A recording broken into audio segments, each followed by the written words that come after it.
Now that the March/April Madness college basketball tournament has all wrapped up, our sports expert Jim Mancari joining us in studio to discuss a major issue facing college sports, whether the student athletes should be compensated. Now, recently the National Labor Relations Board ruled that football players at Northwestern University were employees of the university and have the right to form a union. So Jim, what were your initial thoughts on this ruling? Well, Liz, it's certainly something that's been debated now for quite some time on whether college athletes should be paid. Now, the ruling is definitely a crucial first step in maybe the adoption of a firm system, because that's really what they need, a system in place where all the member schools of the NCAA can abide by. So, now when you look at it, the players really are sort of employees of their university.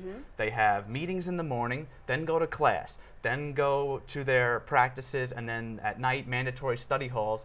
There's no time in there for them to hold any sort of part-time job. In fact, it's built into the scholarship that student athletes can't have a part-time job.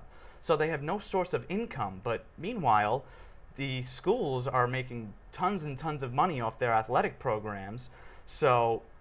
But the students never even receive a piece of that pie. So maybe this decision with Northwestern can get the ball rolling in favor of the athletes. So they're keeping this really rigid schedule and obviously working really hard. The thing is, it sounds like such a complicated issue that doesn't really have an easy end, because from my vantage point anyway, you can kind of make a case for both sides. You absolutely can. You know, there's two sides to this issue, definitely. So we'll start with the NCAA, which upholds the principle of true amateurism. Student athletes are not professionals and thus they are not paid to play. Makes sense, right? Makes sense. Yeah. Now, and many also believe that a scholarship, a full scholarship to attend college, that's plenty of payment enough. And also at any given time, there are 400,000 student athletes in this country. How on earth are we going to pay all these student athletes, you know, the same amount? But now on the flip side, the NCAA generates billions of dollars every year in revenue. Now, especially, like you said, the March Madness tournament that just happened, it's a fact that March Madness takes in more ad revenue each year than the Super Bowl. So we know the magnitude now of this, the stage that they're working with. So there's a ton of money out there.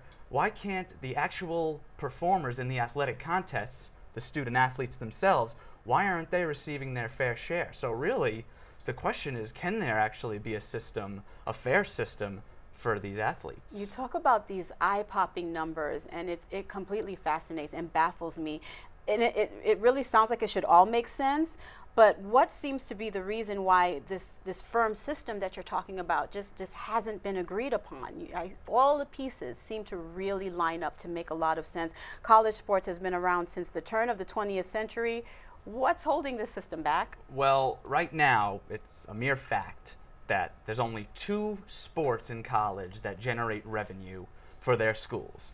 It's football and men's basketball. You know, pretty standard. Like, when you think of college sports, you think of college football in the fall, college basketball in the spring. Right. You know? And those are the ones that are the most popular, that have the most fans. They're taking in all the sponsorships, all the TV deals, football and men's basketball. So you really can make an argument that these players deserve to be paid based on the amount that they generate for their particular school. Okay. But now put yourself in the shoes of a track runner, let's say, or a women's field hockey player. You know, most years and at most colleges, those sports actually lose money. The majority of sports, in fact, lose money for their schools every year.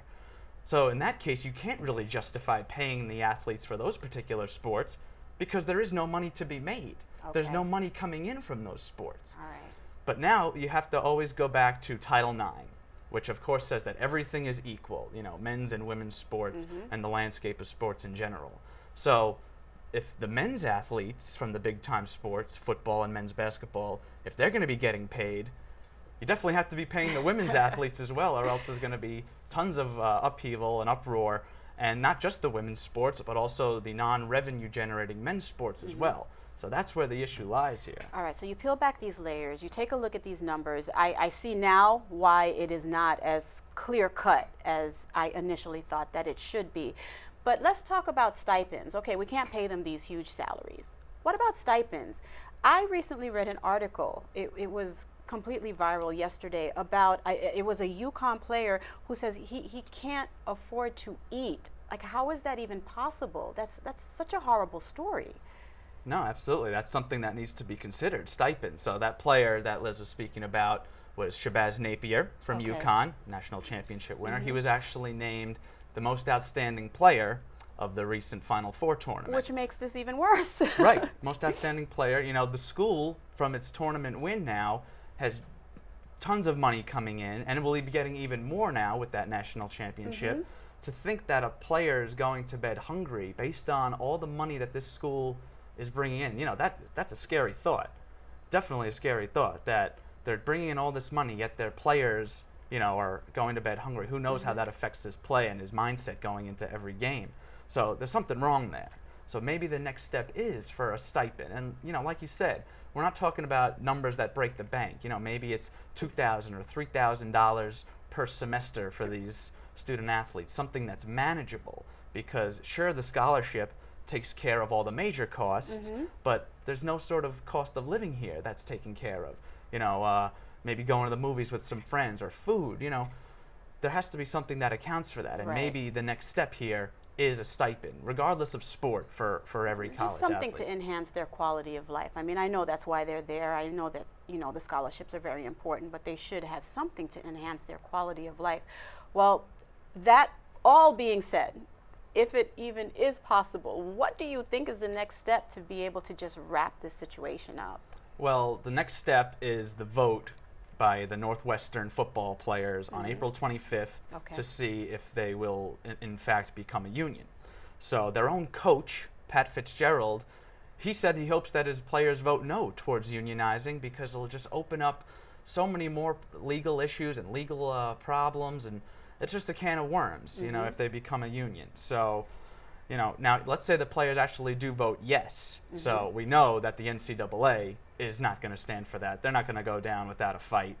So, you know, this is a case that we're going to see this in the Supreme Court maybe. I don't doubt someday. that. Yeah, absolutely. I So, don't doubt that. you know, it's certainly an issue that'll take multiple overtimes to solve, Liz. And No pun intended. But we really could. But what we really could be seeing a change in the landscape of college sports as we know it.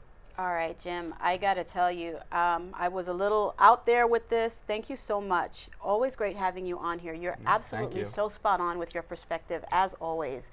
I really appreciate I think we're going to be seeing you a lot more on this story. So Thanks for having me. Please come on back.